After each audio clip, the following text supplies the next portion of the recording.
A very good morning to all. My name is Hardik Punni. Currently, I am working as an assistant professor in Ludhiana. I have cleared my JRF in June 2025 attempt, and we have started a 20-day series of important topics. And it is our day 2. And today's lecture, we will discuss about the important topics of the Unit 2 of General Paper, that is Research Aptitude. So, it is the syllabus of the Research Aptitude. It is I have divided it in 5 chapters.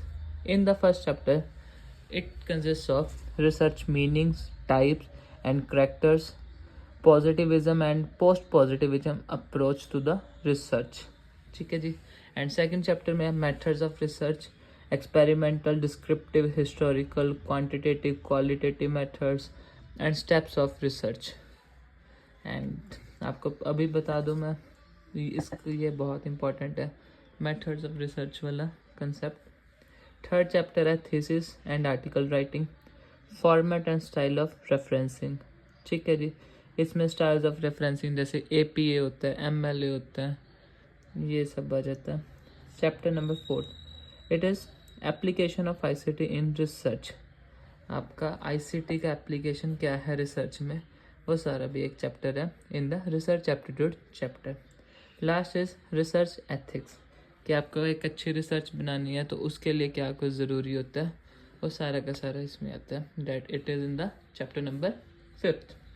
सो अब हम बात करते हैं इसके important topics की.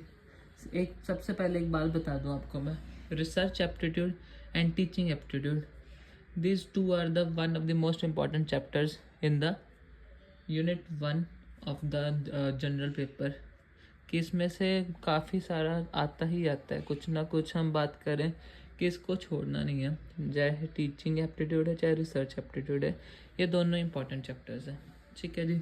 अब हम research aptitude के इंपॉर्टेंट टॉपिक्स की बात करें तो मैं आपको वो भी एक बार दिखा देता हूँ.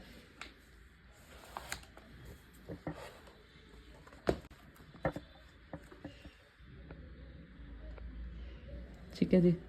इसके हम बात करें रिसर्च एप्टीट्यूड के इंपॉर्टेंट टॉपिक्स की. सबसे पहले आ जाता है रिसर्च टाइप्स एंड मेथड्स, जो हम बात कर रहे थे. मेथड्स ऑफ रिसर्च वाली, experimental, descriptive, historical, quantitative, qualitative methods. ठीक है जी. इसके आप मिनिमम बाय मिनिमम 1 से 2 क्वेश्चन फॉर श्योर है कि आएंगे ही आएंगे आपको इन योर एग्ज़ाम. तो ये तो आपको मतलब किसी भी हद में फॉर श्योर करने हैं रिसर्च टाइप्स एंड मेथड्स. और जो सा स्टेप्स ऑफ रिसर्च वाला सेकंड टॉपिक है, ये वाला आपको क्वेश्चन आता है. जैसे कि इसमें आपको आ जाता है कि स्टेप्स दिए होते हैं, किसको रीअरेंज करके लिखो, तो उसमें ये वाला क्वेश्चन बन जाता है. स्टेप्स ऑफ रिसर्च ईजी है, बट इसके स्टेप्स थोड़े से मुश्किल टफ आते होते हैं. सो एक बार इसको भी आपको ज़रूर देखना पड़ेगा. जैसे प्रीवियस ईयर्स आप जब अटैम्प्ट करोगे तो उसमें आप देखना कि ज़रूर स्टेप्स ऑफ रिसर्च का भी क्वेश्चन आता है. उसके बाद है रिसर्च की approaches, positivism, post positivism, interpretivism, anti positivism. तो ये किसने दी है, ठीक है, इसका मीनिंग क्या है वगैरह उतना पता होना चाहिए. इसका भी क्वेश्चन बन जाता है. उसके बाद है सैम्पलिंग टेक्निक्स. ये इजी है, अगर हमने BCom M.Com अच्छे से की हुई है तो उसमें I think it is one of the most important chapters and easiest chapters भी. प्रोबेबिलिटी सैम्पलिंग क्या होती है, नॉन प्रोबेबिलिटी सैम्पलिंग क्या होती है. UGC नेट के एग्ज़ाम में भी आते हैं इसके क्वेश्चन, जैसे कि cluster sampling comes under probability sampling और नॉन प्रोबेबिलिटी सैम्पलिंग. ठीक है जी. तो ऐसे के इसके क्वेश्चन बन जाते हैं.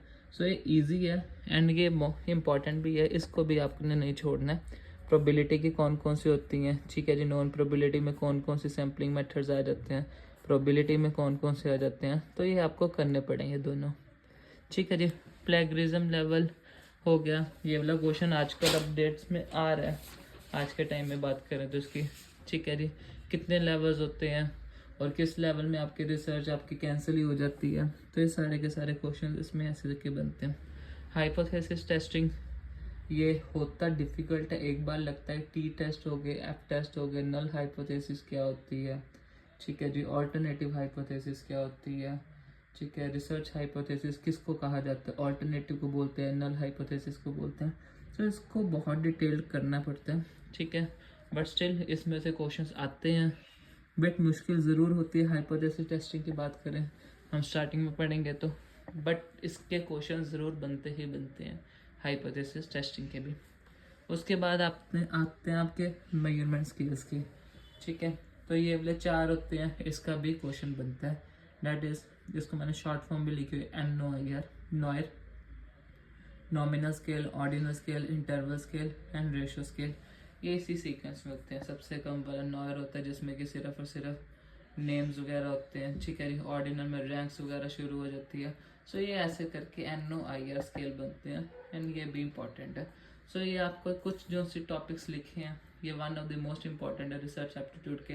एंड इनमें से भी जिसकी बात करूँ आपको फॉर श्योर है जो सा पेपर में क्वेश्चन आएगा ही आएगा, आपको देखने के लिए मिलेगा, वो आते हैं रिसर्च टाइप्स एंड मेथड्स वाले में से, कि अप्लाइड रिसर्च क्या है, एक्शन रिसर्च क्या है, एक्सपेरिमेंटल क्या होती है, डिस्क्रिप्टिव क्या होती है। तो इसको तो आप एक बारी अच्छे से डिटेल्ड देर लगा लो, चाहे कोई इसका नुकसान नहीं है।